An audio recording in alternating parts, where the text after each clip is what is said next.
Good morning. Nice to have you all here today. Actually, Dave was going to introduce Christy, but then realized that he's also preaching and couldn't be two places at once. I know you all think he can be, but he can't.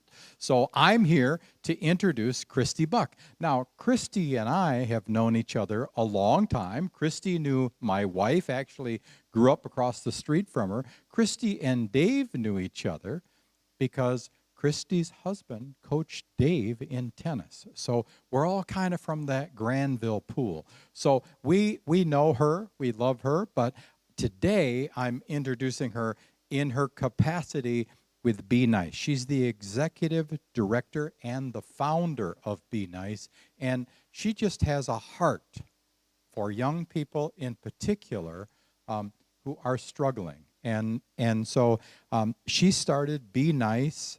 She's presented to over 200,000 people in West Michigan the story of Be Nice, transformed lives, saved lives, made a difference in a lot of people's lives. And so it's our pleasure today to have Christy Buck here. Christy? Oh, do I have to flip this? Oh, here No, I am. you're good. Oh, my gosh. I'm pretty loud, so I really don't need a mic. But anyway, it's great to be here today. And again, I'm Christy, and I've been working in mental health for about 35 years.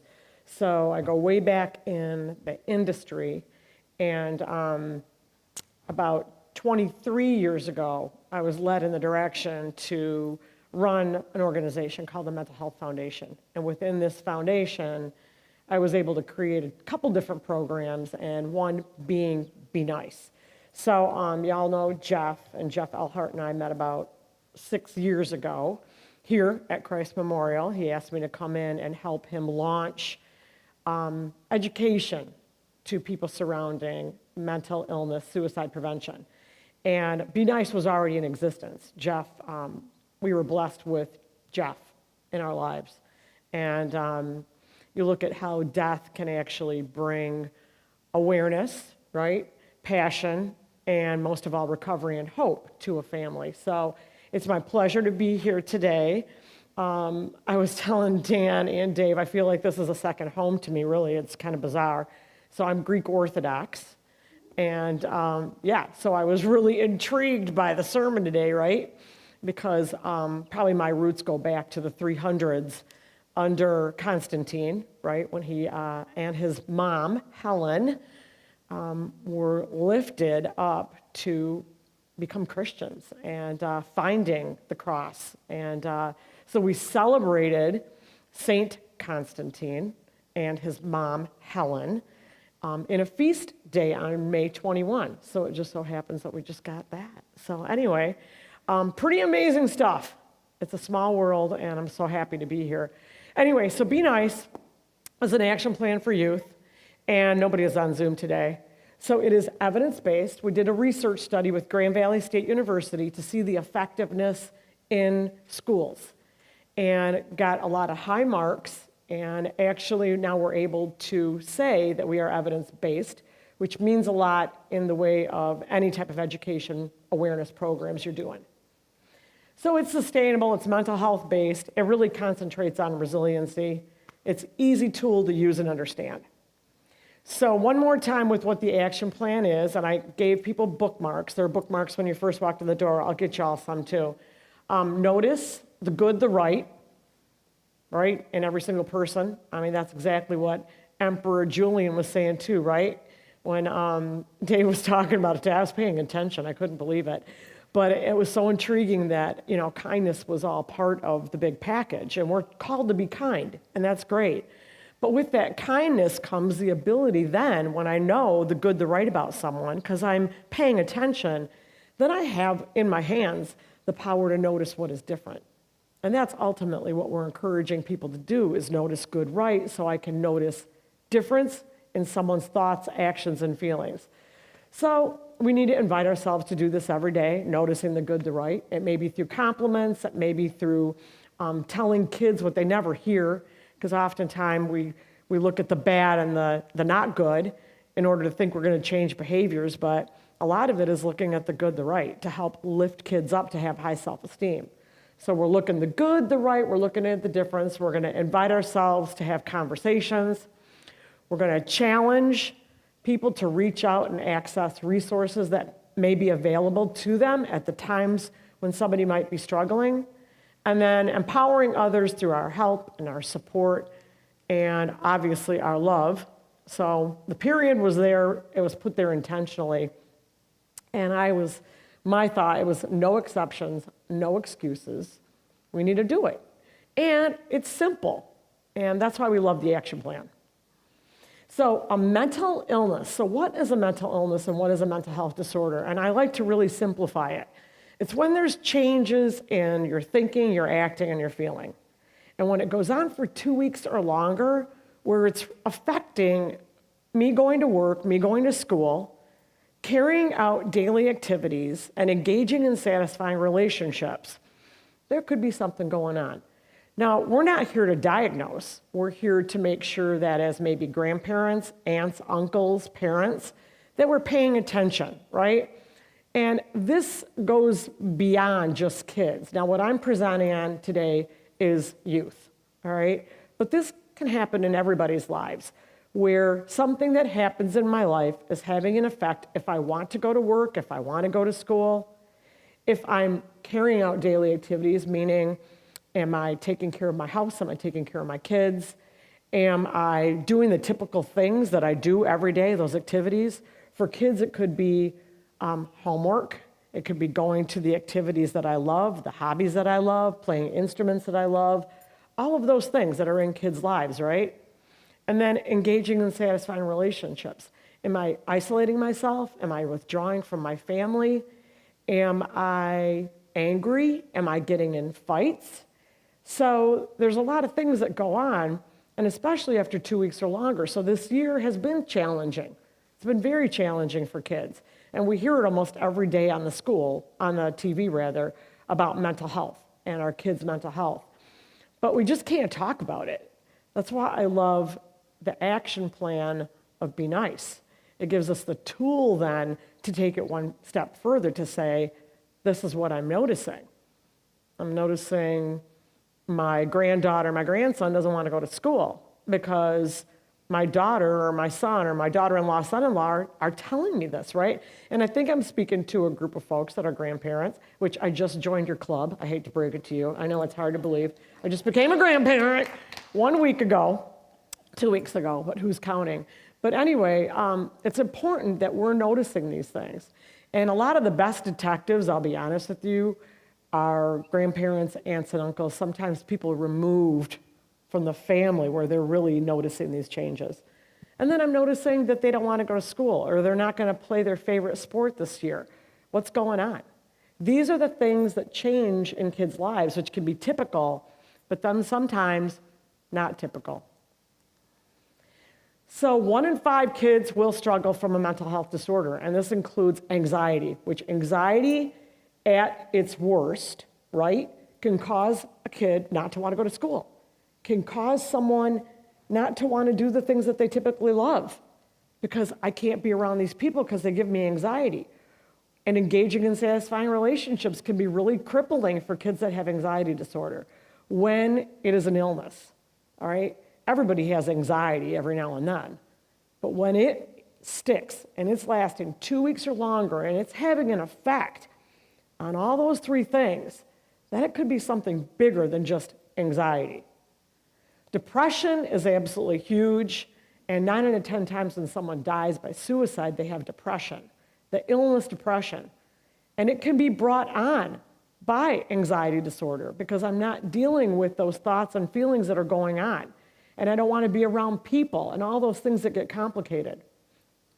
Half of all mental health disorders start by the age of 14 and 3/4 by the age of 24. And a lot of this has to do with brain development. It really does. And it has a lot to do with how we cope with things, resiliency, support networks. If I have counseling, am I going to counseling? But a lot of times it gets ignored at age 14. Oh, they're just being a regular teenager. And that's where we got to be watching. Is this typical of this teenager? Or is it not typical? What's going on? And I would love if we could get everybody, at least, it's not even into treatment, but at least let's talk about mental health. And let's talk about the effect that it has at those tender ages. 80% of kids do not receive treatment, and why that is a lot of it is because it gets missed, it gets ignored as just typical behavior. Schools are now getting set up to have services within their schools, but they can't do it all. So you look at a high school the size of, Holland High School, and you've got, 1,300 kids, maybe, I would say 1,300 or 1,400 kids at the high school, and they've got a couple counselors, but their job really then is to get them to more counseling, and that could be outside of within the building. Suicide is the second leading cause of death. It should say second, sorry about that, amongst 10 to 14-year-olds and 10 to 34-year-olds. Now that's unacceptable, especially when we know that suicide is preventable. And a lot of it comes from talking about it and asking someone if they're actually thinking about suicide. It is the 10th leading cause of death amongst adults and second leading cause of death amongst high school and college students. And that makes sense in that 14 to 24-year-old time period, right? It kind of does, because that's high school, middle, and college. And one thing that everybody needs to really understand is that the part of the brain that has to do with impulsivity is the last part of the brain. And so this is one reason why kids can be so impulsive, right? Along with college students, just impulsive. And then if you think about suicide in that way, these many times are impulsive decisions that people take. So obviously, when a mental illness is left untreated, yeah, it could lead to school failure and job loss. I truly believe that mental health disorders are part of a lot of social concerns that we have in general. So about a third of the population of homeless have a chronic and severe and persistent mental illness that goes untreated. It's really super sad. That's the chronic population. Then the other 2/3, yeah, they could have been struggling with a mental health disorder that possibly led to substance use disorder that put them in the situation where they've lost everything, right? And then in addition, also that feeling of not wanting to ask for any help when things are going on because of embarrassment and shame, right? So I think many times a lot of social concerns go back to our mental health, and this is why we need to be paying attention to it. I love the last statistic, and that's the best news, is that if we can get an earlier diagnosis in someone's struggle, right, then there's treatment. And there is treatment, and sometimes treatment can be things that I can do, like call someone and ask them to go out for a walk with me, or call somebody and ask them to come out for a cup of coffee. Because a lot of times that is one thing that's missing in many people's lives when they're struggling with a mental health disorder: loneliness, isolation, and being withdrawn. So why do we need a youth-specific course? So why do we need to be working with kids? And we know that changes in mental health are very common, right? That's how you're thinking, acting, and feeling. So somebody could give me the wrong stare one day, okay? Or a group of girls talking about me, or me not being invited to a party. That affects my mental health, right? It does. All of these things can affect kids' mental health. When I didn't make the varsity basketball team, or I didn't make a big part in a play. All right, that is very common, that it affects our mental health, how I'm thinking, how I'm acting, and how I'm feeling.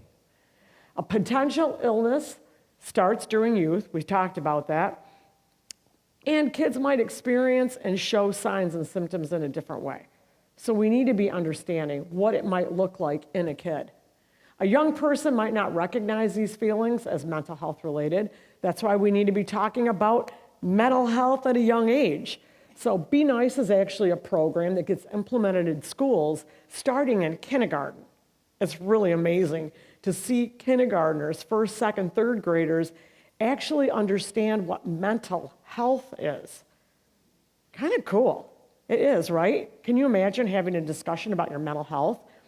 That's how you're thinking, acting, and feeling? That's so basic, and that's what I love about Be Nice. The sooner an individual gets help and treatment, oh my gosh, imagine that. It's just like any illness. Get some help and treatment at the beginning.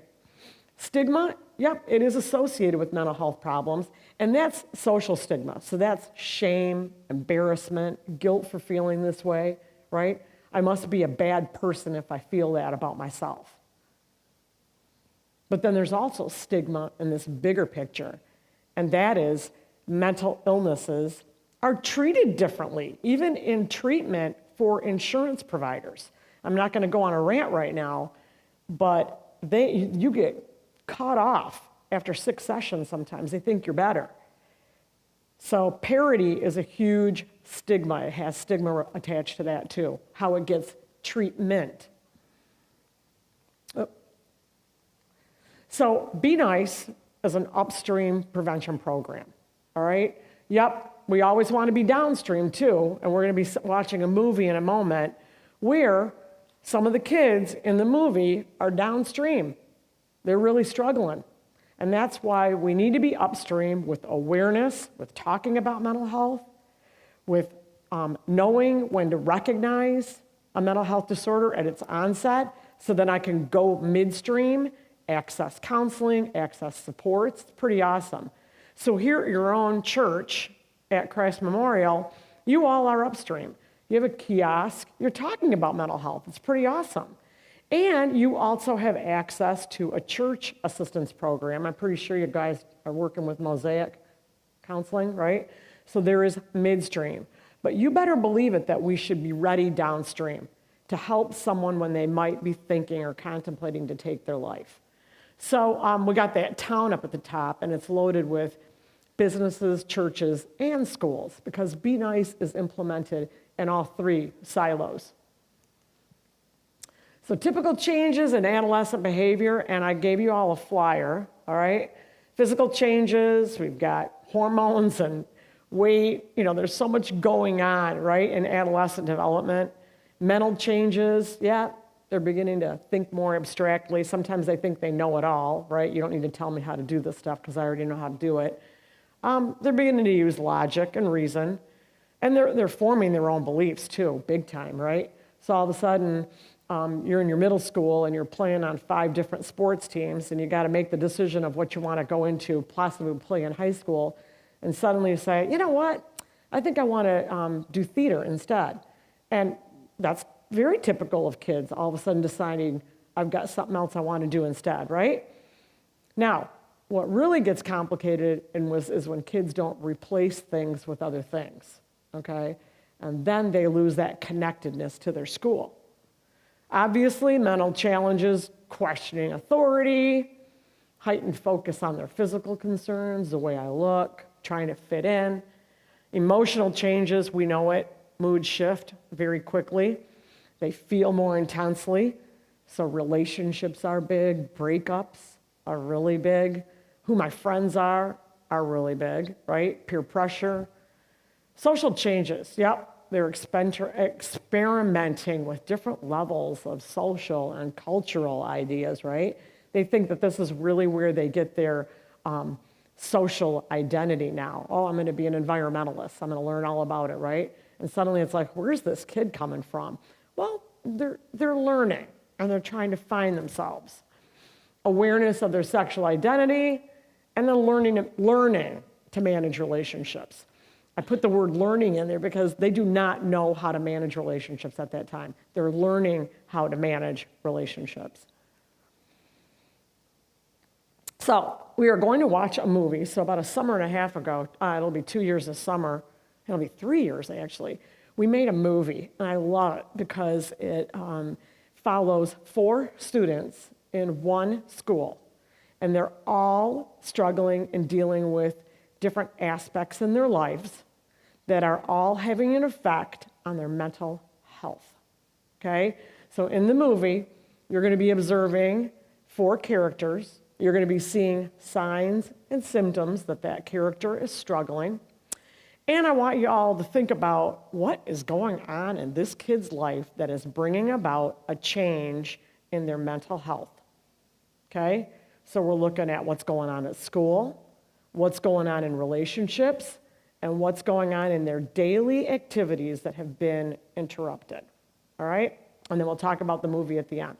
So I'm going to go like this, And then you're going to press whatever you.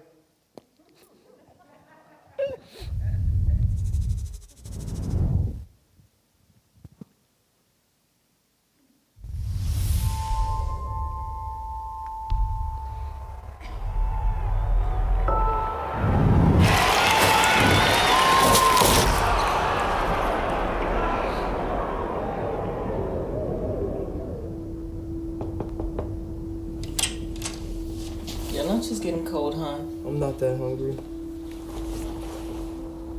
Is it still hurting? We can set up another appointment. Sorry, Mom. I just need some rest. Rest is one thing, but it's past noon.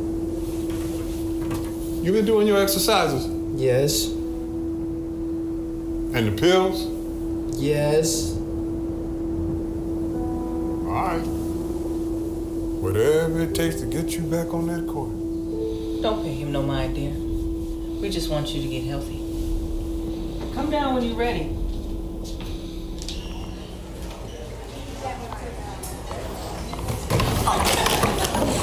I'm sorry. Hi, Dinar. Why aren't you sitting with the team?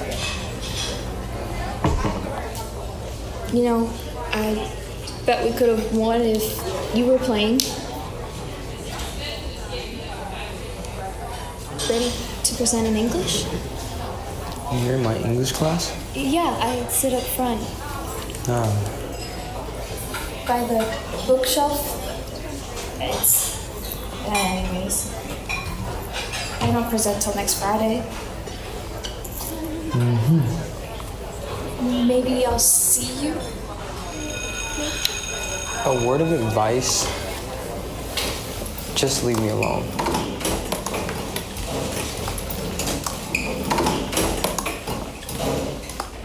All right, boys, listen up. Hartley. Cooper. Fellas, listen up. I can barely hear myself. Owens.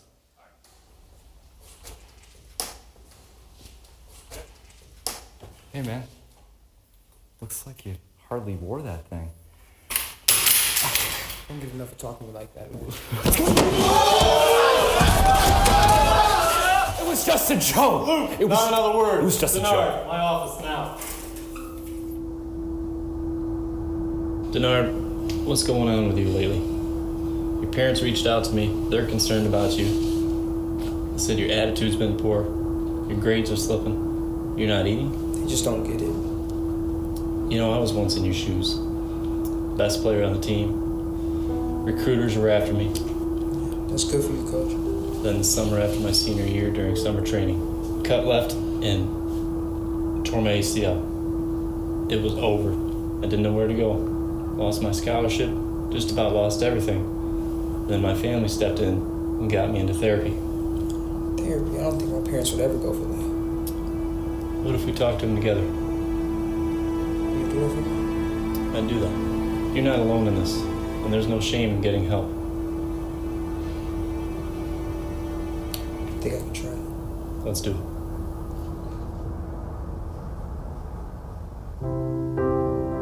What Coach noticed in me that day was, to my parents and myself, invisible.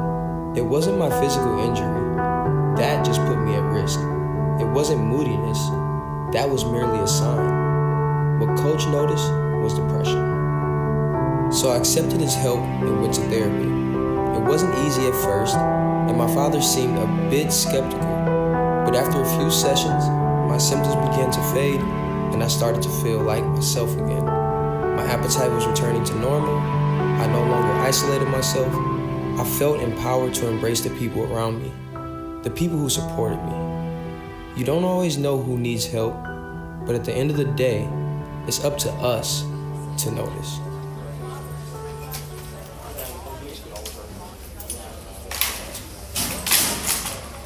Oh, let me get those for you. Hey! Congratulations. Oh, thank you. I was wondering if you could...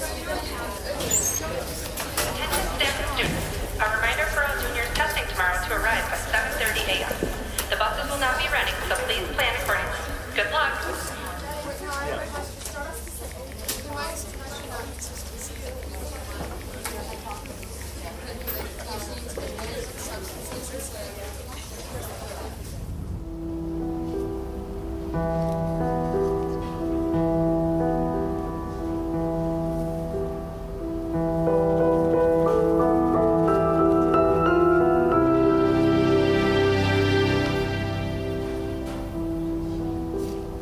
going to have to finish up at home, Maddie. We're closing up for the night. 5 more minutes. I'm sorry, honey. I just need a little more time. My mom. You're okay. Everyone gets nervous before a big test. Just go home, get a good night's sleep, and you'll be fine.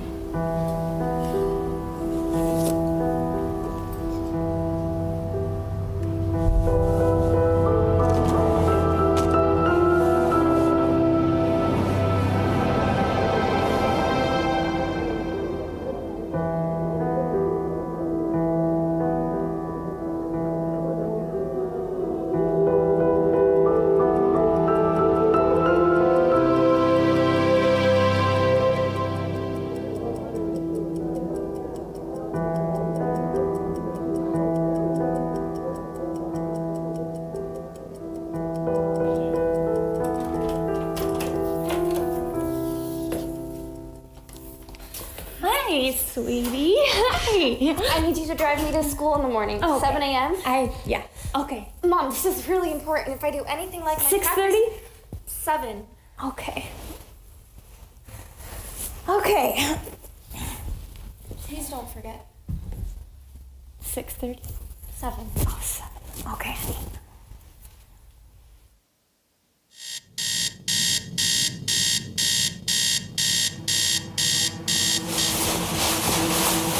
Mom, we leave in 30 minutes.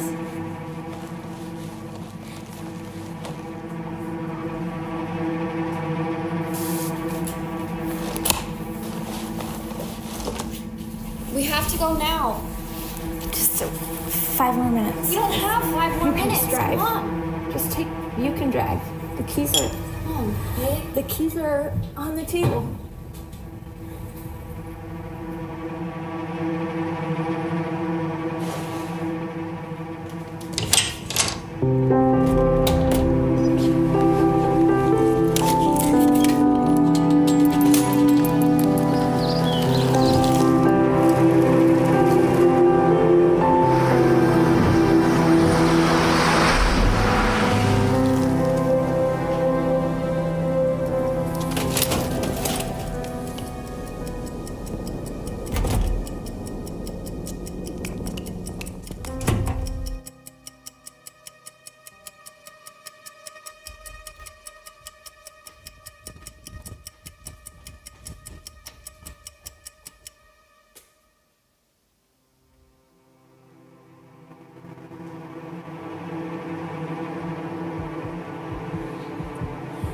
Everyone gets nervous before a big test. Just go home, get a good night's sleep, and you'll be fine. You can just drive.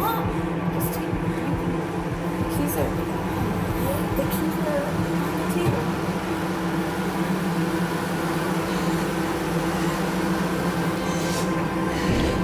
Suicide prevention hotline.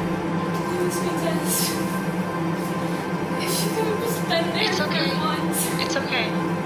If she could have just driven I need you to breathe, okay? Can I get your name? Maddie. Okay, Maddie. It's gonna be okay. I'm putting you through to someone who can help. I still don't know how long I spent on that phone, but it only took a few minutes for me to realize the call was not about the test, and it wasn't about my mom. It was about years of anxiety, feeling ashamed and on edge every day, and worst of all, keeping it to myself. So when it finally happened, what the counselor described as a panic attack, I realized it was time to talk, to let someone in, to make a change. I scheduled an appointment for that afternoon, and I took the first step towards a healthier life.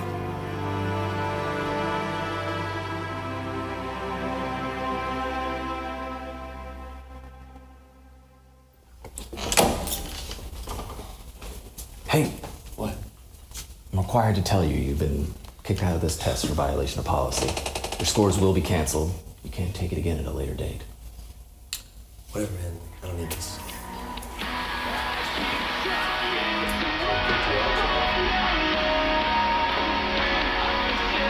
Chad, What?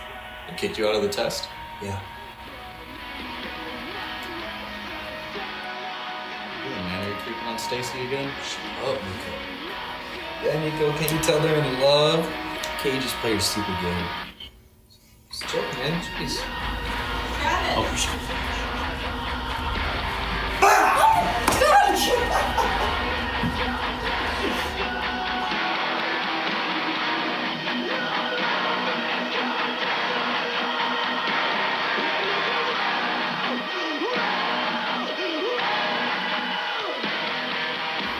Hey, man, take it easy.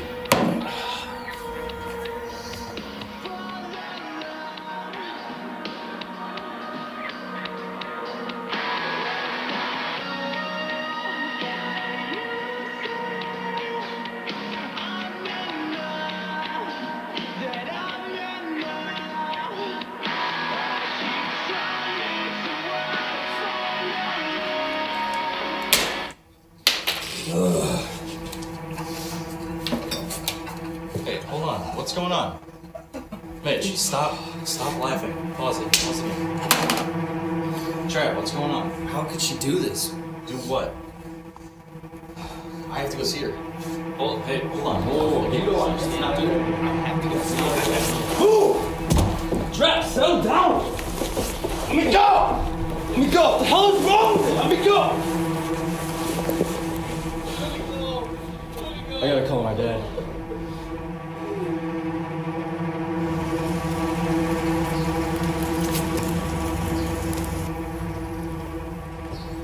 Hey, kid. What's going on? Nico called me. I hear you're drinking a lot.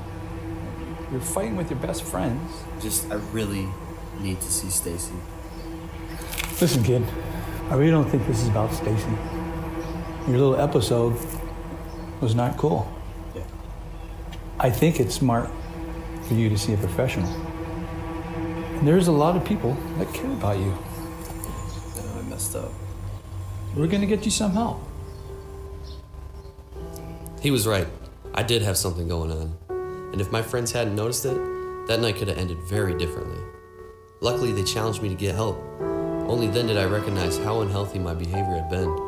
The drinking, constantly checking my phone and obsessing, fighting with the people that cared about me. My methods of coping with my breakup with Stacy were harmful not only to me, but also those around me. My doctor prescribed antidepressants to combat a chemical imbalance in my brain, an illness that had affected me long before Stacy and I had split. With the help of my therapist, I found the good things that are going on in my life, my protective factors. I reconnected with the band I had left and concentrated on exercising, which helps more than I could have ever imagined. It's still a battle, but with the help of my therapist, friends, and protective factors, I'm empowered to work on being healthy every day, and every day gets a little bit easier. Hey, I just wanted to apologize for the way I've acted. I needed help, and it took me a while to see that, but I'm working on it. I'm glad that you are figuring things out. I'll give you space now, and I hope we can be friends again soon. I'd like that. All right. See you now.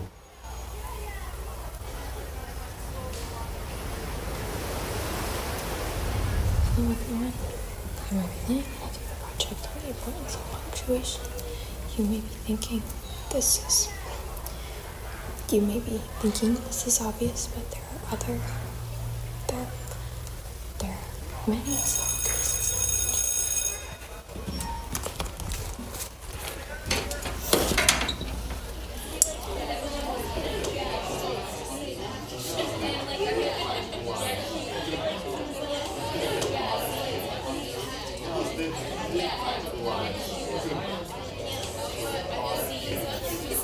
All right, everybody quiet down a little bit. We're a bit behind schedule, which is less than ideal. So, without any further ado, let's get right into presentations, and I think we will start with Abby. I hope it goes well. I hope I don't stutter again.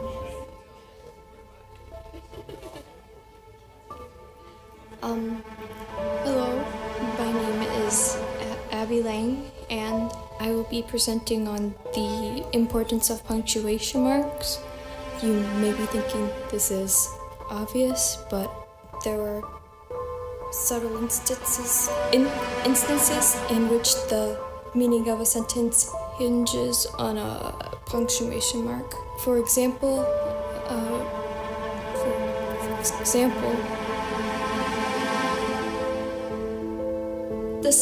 this This is not my paper. I must have grabbed the wrong one. Mr. Cock, could I check my Bible? You may, but just know that I will not be stopping the timer.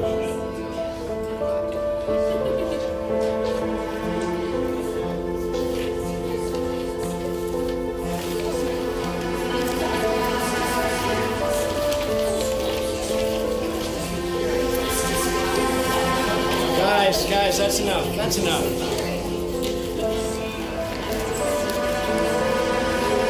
Last time. I'm sorry.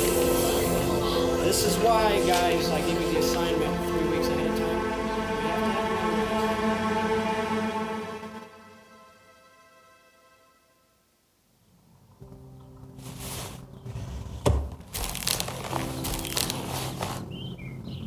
Not hungry?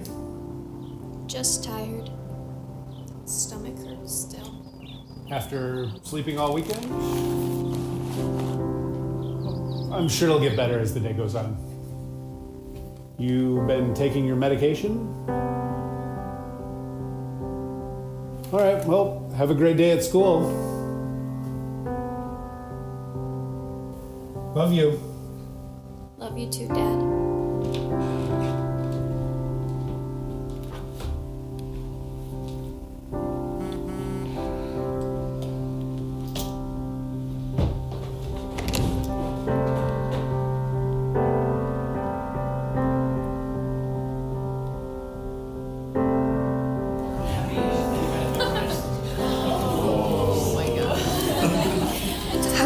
How could they? I wish she was my friend. Have done this. Did Denard see it? I mean, he was there. I don't want to go back there.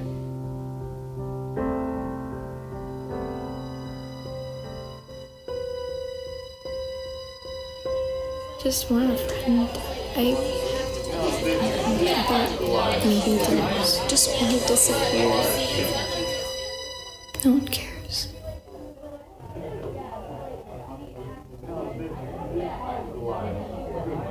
Hey, Abby. I know you don't know me, but I saw the video that they took of you, and what they did was wrong. Some people just don't notice how hurtful they're being. If you want to go to the counseling office after class, I'll go with you. I don't know. They can help. It's why they're here.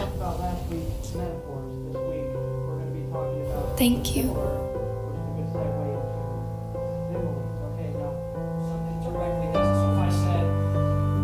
I want to let people know that the way you treat someone has an effect on their mental health, how they think, act, and feel. You never know how what you say or do could be affecting what's already going on in someone's brain. That day, when a stranger decided to reach out, they followed the Be Nice action plan. And in those simple steps, saved my life. Thank you.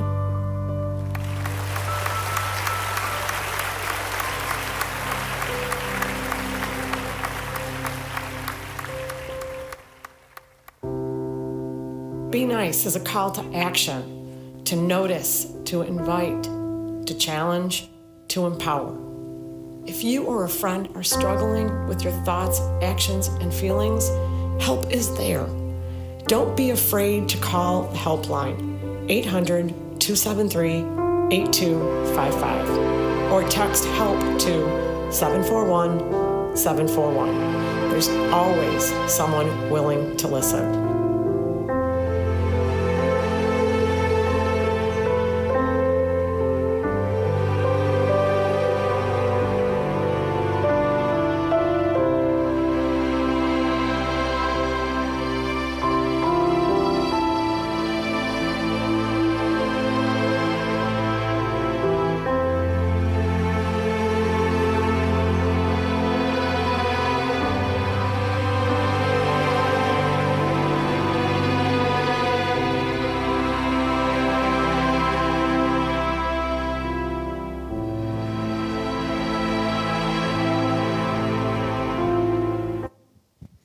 Okay, pretty good movie, wouldn't you think?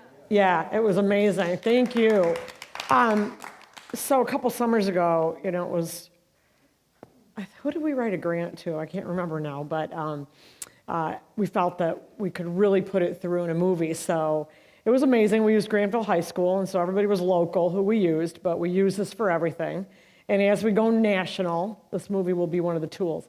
We also, with the help of Herman Miller Cares, 2 summers ago, we made an adult movie, and that is where adults are struggling within a company. Really cool. So maybe I'll come back and do another presentation one of these days. Anyway, all right, so we're on, close that movie, right? And then there we go. All right, thank you. So again, the action plan, noticing the good, the right, so I can notice the difference. I want to notice the changes in a young person's behavior, how they're thinking, how they're acting, and how they're feeling. I want to know risk factors, what's going on in their life already that could bring about this change in their mental health. So for Denard, he was our athlete, our character, and what he was doing, he was staying in bed, lack of energy, loss of motivation, loss of interest. His academics were going down. Everything was being affected right now.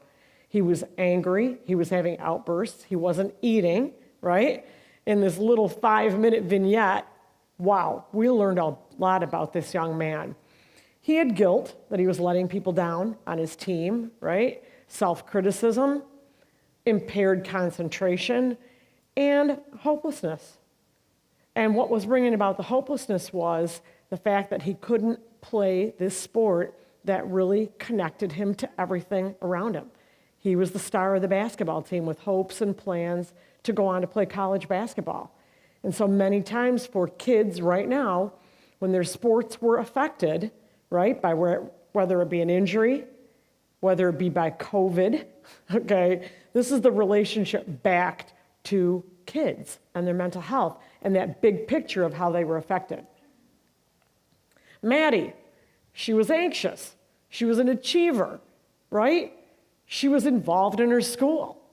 She was a little jittery. She was avoiding situations, so she's at school making everything look like really cheery. Everybody was calling her out in the hallway. Maddie, good job. Way to go, Maddie. Thanks, right? No one knows. She doesn't have to wear it all over, but on the other hand, she never really talked about what was going on. She had impaired concentration, sleeplessness, right? Worry and angst, where her mom is, what's going on.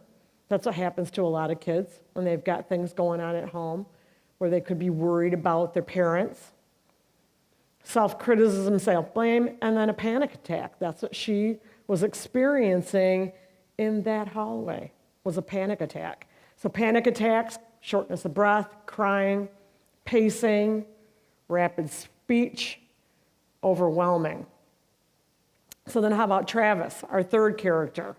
He was getting into trouble, cheating, apathy for life in general, didn't care, isolating even around his friends, drinking, obsessing about this past relationship, almost to the point of stalking, right? Following her on Facebook, again, using social media, not able to move on, anger and fighting. So his relationship had been over for 7 months. And so oftentimes we dismiss relationships and the effect that they can have on kids' mental health. And sometimes certain kids, they put it all into relationships. And so oftentimes for boys, they put it all. Like these girlfriends are big things. And then when they break up, oh, you'll find a better girl. But for him, his relationship with his girlfriend may have been his social connector to other people. And oftentimes it's like a divorce. You know, when you get a divorce, you lose a lot of your friends because the friends all of a sudden select I don't want to say a side, but the person that they were the closest with. So in breakups, many times kids lose their friends when there's a breakup of a relationship. Abby, and on Travis, I often go to that point, and we built it into the story on purpose. He was going to seek revenge. Okay, he said it to his ex-girlfriend in a text. Yeah, your boyfriend better watch out. And so this, again, goes to that whole school violence piece, because oftentimes people are seeking revenge on someone else that did something to me, and then in addition, under the influence of drugs or alcohol. Abby, she's anxious. She already has a kid that has anxiety, right? And we know this because her dad asked her if she had taken her medication that day, okay? Trouble making friends because she's not comfortable in who she is. So she could be a shy introvert. Nobody knows a lot about her because she kind of keeps to herself, right? Although she tries, she's got a crush on Denard, and she's trying to be friends with him and be kind and let him know the good, the right? But she's already dealing now with somebody else who is struggling. He's not going to turn around and be kind to her. She's got a stomach aches. Those are signs of anxiety. She's not eating. Now we've got more going on, right? Her dad, he could be a single parent. We don't know. There might have been something going on at their house. Her mom may have died. We don't know the whole scenario. And then those things of what's going on in somebody's head. And this is where, when we start conversations and try to investigate a little bit more, sometimes we can find this. She even had thoughts in her head of, I just want to disappear. And oftentimes we don't know that, but when somebody is struggling with depression, they can have those thoughts and feelings. And so wanting to disappear, right, can be somebody who might be thinking of suicide. So what are the risk factors? For Denard, Denard had a physical illness, okay, so he had a torn ACL. He was on pain medication, so oftentimes kids are put on medication without management from their parents. And obviously, just like adults, this can lead to kids getting addicted, all right? So pain medicines are so super serious. And then in addition, oftentimes when kids are on pain medicines, all right, they could take and begin to sell those pain medicines, which is against the law. Loss of his activity that he loved, loss of an activity that brought him popularity, that gave him status in the school, right? But really, it gave him high self-esteem. And also the dream of going on to play in college. Loss of friends. He was losing his friends. He wasn't sitting with them at lunch. He felt like he wasn't part of the team anymore. And oftentimes, kids on the team, even though they might be messing with them, right? It's bigger than that. Because Denard's friend in the locker room, oh yeah, you hardly wore that, ha. He was trying to joke. But at that point, there's no joking about what's going on with me, dude. I'm struggling. Stigma from his parents, his dad, right? A lot of pressure at home, too. His dad probably, maybe he was a basketball player and wanted the same for his son. Maddie, ongoing stress at home. Her school, her mom, she said, years of anxiety. She found that out later. Travis, getting into trouble. Those are risk factors. A breakup of a relationship is a risk factor. Social media, it's a risk factor. Kids spend a lot of time on it, and they see things they shouldn't even be privy to, or they obsess with it. At night, kids have their phones right next to them. They hardly get any sleep anymore because they hear the ping, the ding, the buzz. And then he was drinking. And then Abby, she already has a previous illness, so that puts her at risk for depression. She has anxiety. Medication, she's on it. Family history, we don't know. Where was her mom? We have no idea, but we can think maybe her mom struggles. Maybe her mom died by suicide. Maybe her mom isn't in the picture at all. We don't even know. She has a learning disability, which she stutters, so she actually has something that oftentimes brings attention, which is part of anxiety, and oftentimes kids pick on each other when we might have something different from somebody else. So ongoing stress in her life too, right? She's being picked on. And so that's that whole piece of harassment, bullying. And that shows you how that has an effect on how someone's thinking, acting, and feeling. So what are the risks from COVID? Again, isolation. These risk factors added so much more to our kids' plates. Confusion every day. Am I going hybrid? Am I going in person? Oh, I'm going to be at school today, and my best friend isn't going to school today because their last name starts with a different letter, and they're going tomorrow. I couldn't even keep up with what was going on with some kids. I run the youth group at my own church, and a lot of the kids, we have 16 school districts that are represented. I couldn't keep up with when they were going to school and when they were going to be home. Changes in their routine, worry and stress, right? Changes in their learning environment, layering of mental health changes. Sports and extracurricular activities are so important to kids' mental health, and that was so taken away from them that they didn't have that connectedness to their school anymore. And I'll be honest with you, I'm not going to go on a mask rampage, but even when they going back to school and wearing the masks, okay, it gave them that sense of being back with other kids, And what my husband saw, and he's still the tennis coach at Granville, was the kids never complained. They never said anything about wearing the masks when they'd have to wear them at practice. They're kids, and they wanted to be together. And so that was a really life-changing experience this year. So inviting people to notice the good, the right in each other, right? Inviting myself to say something that I've noticed in somebody's behavior. We reiterated that message, right? People were noticing these changes in 4 of the characters. But who were the inviters? Who were the people that actually reached out to our characters in the movie? And I love our script because oftentimes all you have to do to start a conversation is that I've noticed that. Geez, Denard, I've noticed that you've been angry a lot more. Your parents told me that your grades are going down, right? In each vignette, it took one person to actually reach out and say, I've noticed. It's okay that somebody's feeling that way, and people need to know that too. I love the coach in the first vignette. And it was so funny because the character, the coach, he happened to be working at Granville Public Schools that day, putting equipment away, and the guy that was going to play the coach didn't show up to the filming, so I had to go ask him, hey, do you think you'd be in this movie that we're doing? And he's like, I've never acted before. And then I told him the situation, what he's going to be, the coach, right? He's like, oh, okay, I can do that. Well, then in the end, it was his story that basically he came right back to that player and said, I had the same situation. Such a good guy, great guy. And that's exactly it, though.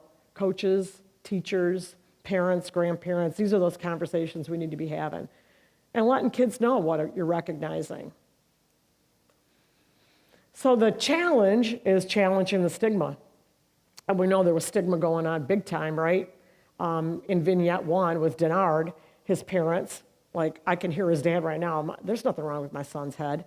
He's fine. It's his knee. We got to get him back in that game. He'll feel a lot better once he's playing basketball again. Well, it wasn't going to be the same, right? He's got an injury. There's a long rehab. And then for Maddie, a lot of stigma going on at her house. I can't tell anybody what's going on in my house. They're going to think that I'm not good at anything. They're going to think I'm not smart. I can't tell them that my mom is an alcoholic. And then Travis, right? Stigma. I'm not cool if I tell anybody that a girl is affecting my mental health. And then in the last one with Maddie, a lot of stigma going on. People not treating her respectfully, that she already struggles. That's stigma, and causing embarrassment and shame and humiliation, picking on someone that already has anxiety disorder and picking up on something that maybe already causes her concern, the stuttering. So again, who challenged these characters? I loved it with Denard, his coach. With Maddie, she challenged herself. She sat in that hallway, and thank goodness, right, we planted the sign, but people need resources. They need to know who they can call. Maybe their grandparent is in your grandchild's phone. You're the person they're going to call. Who knows? I know my mother-in-law was the biggest connector for my kids. And it was just amazing to see the relationship that they had with her, that they could talk to her about things that maybe they didn't want to talk to me about because they were afraid they were going to worry me. Travis, who challenged Travis? Well, his friends. They were amazing. And what they did was they called an adult. They were scared. They could have called the police, but they knew, that young man knew, I'm calling my dad, and he's getting over here. All right? People have to know who the resource is to call. And then Abby, oh my gosh, the girl in the front row, she saw that dirt going on. She was disgusted. And there are students like that don't want to put up with that kind of stuff. There are. And and that's where we're working in schools, to make sure that people know, step up, out of your comfort zone, take a risk. Now, she didn't get anybody in trouble. Hopefully it'll come out later. But you know what? Hopefully Abby can build some of those coping skills and what she does in situations where she might be nervous, where things are going on, right? And maybe she made a new friend too. So again, we always want to find out why someone doesn't want to talk about it, right? And that's the embarrassment and shame. Oftentimes people do not know where to go get help and assistance.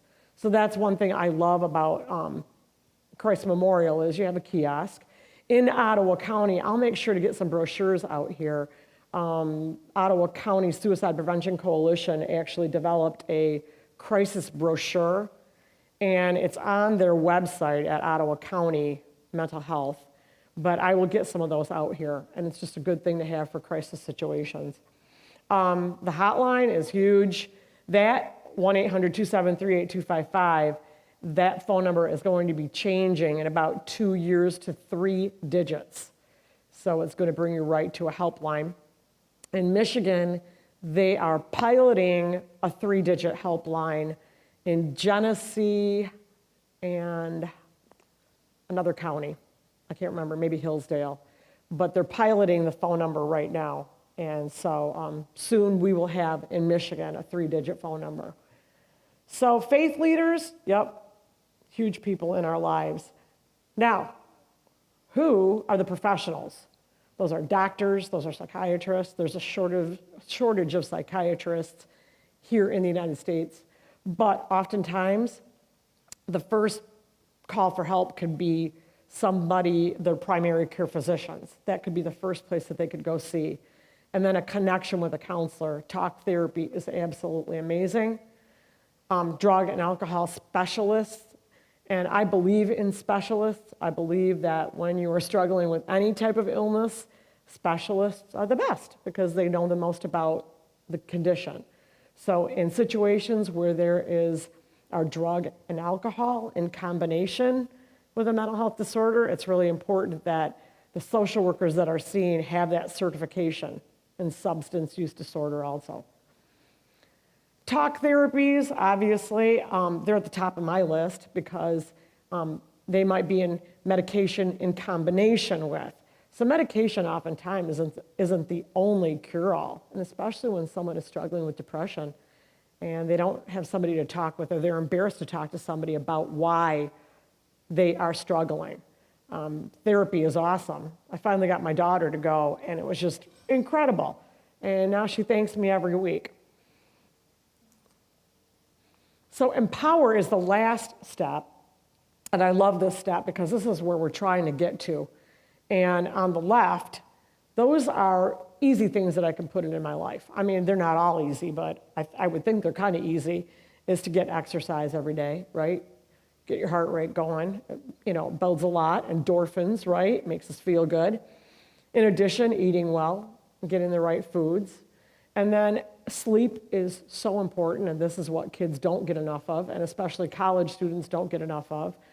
And it's important that kids begin to understand that early, that going to bed is really a good thing and not having your phone next to you.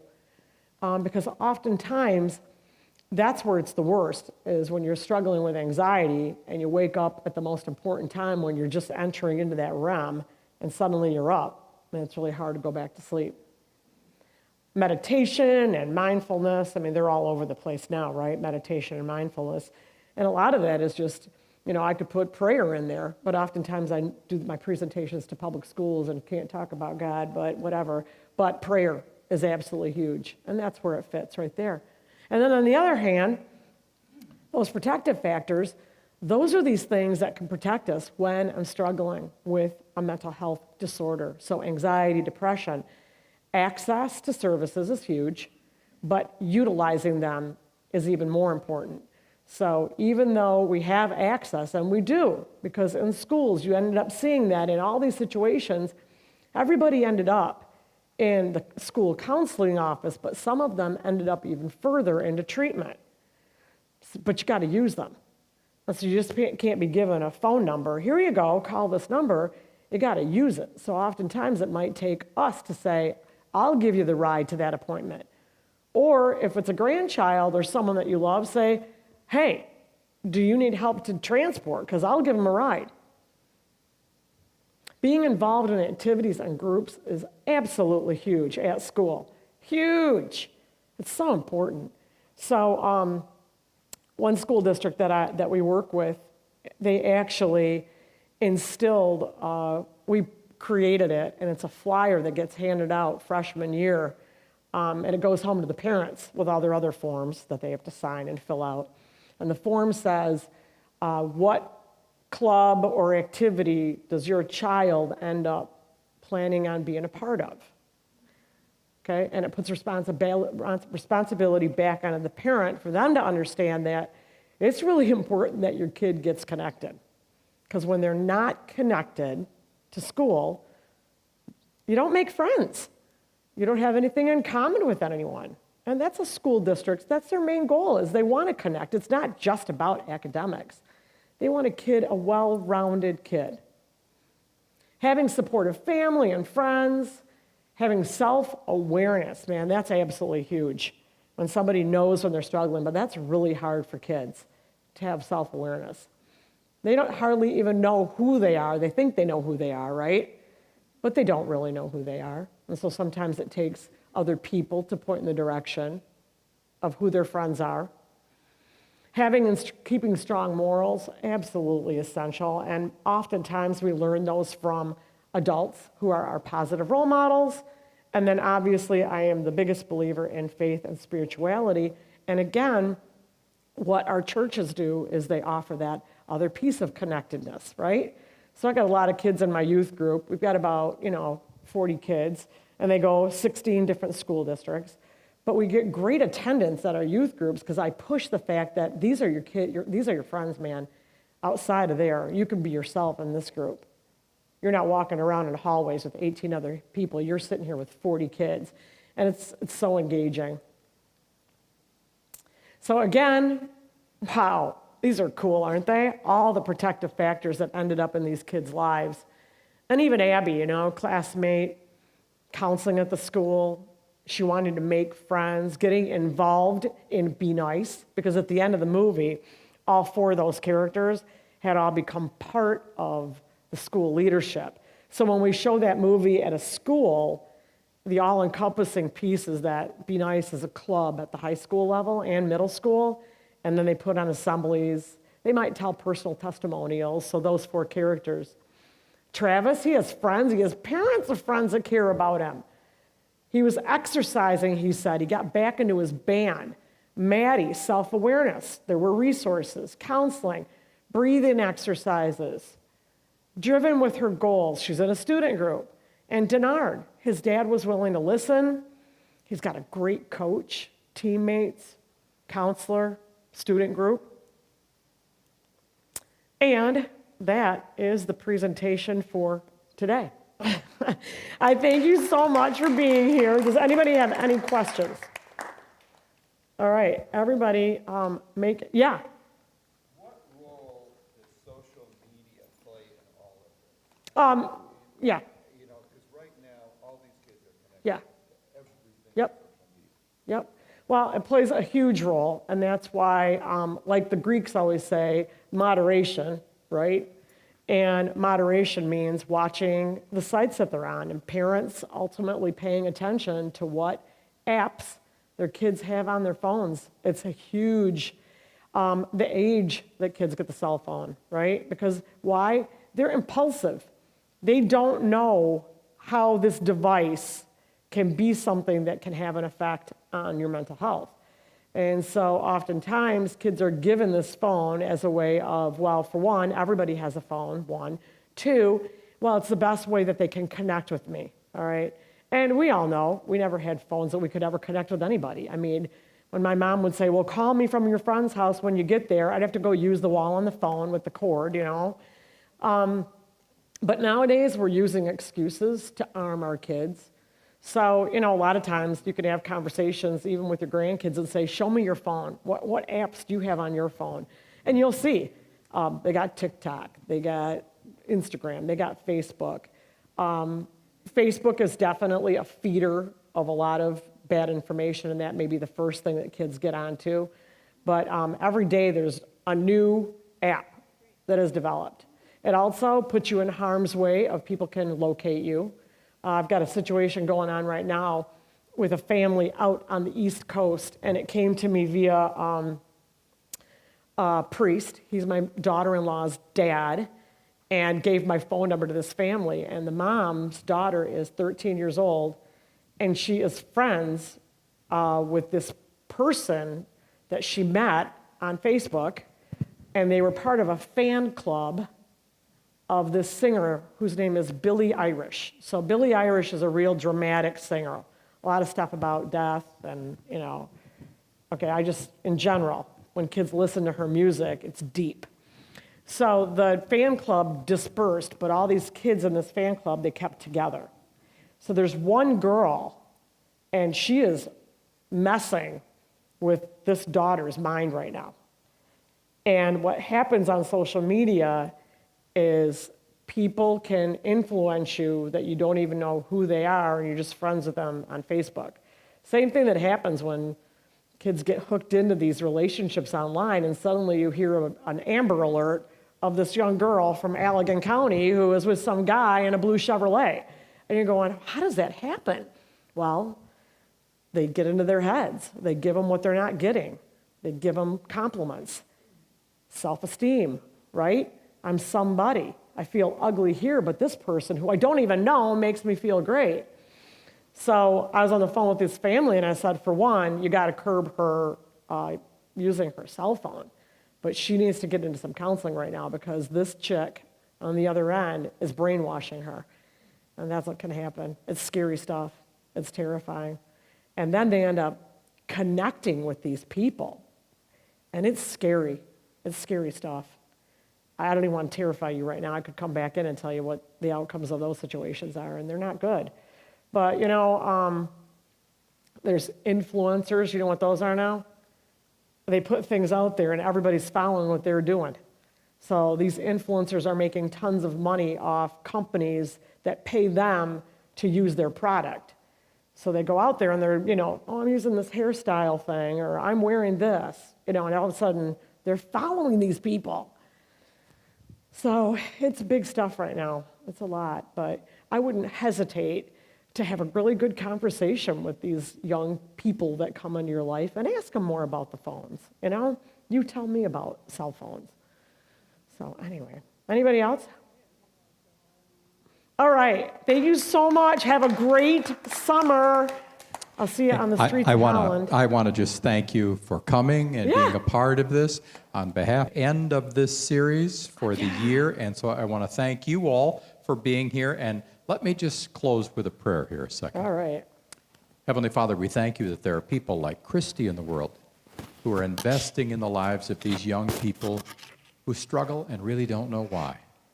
And so, Lord, help us as parents, as grandparents, as aunts and uncles, to first and foremost notice what's going on in the lives of the young people around us. Have the courage to speak up, to invest in them in ways that they might get the help that they need.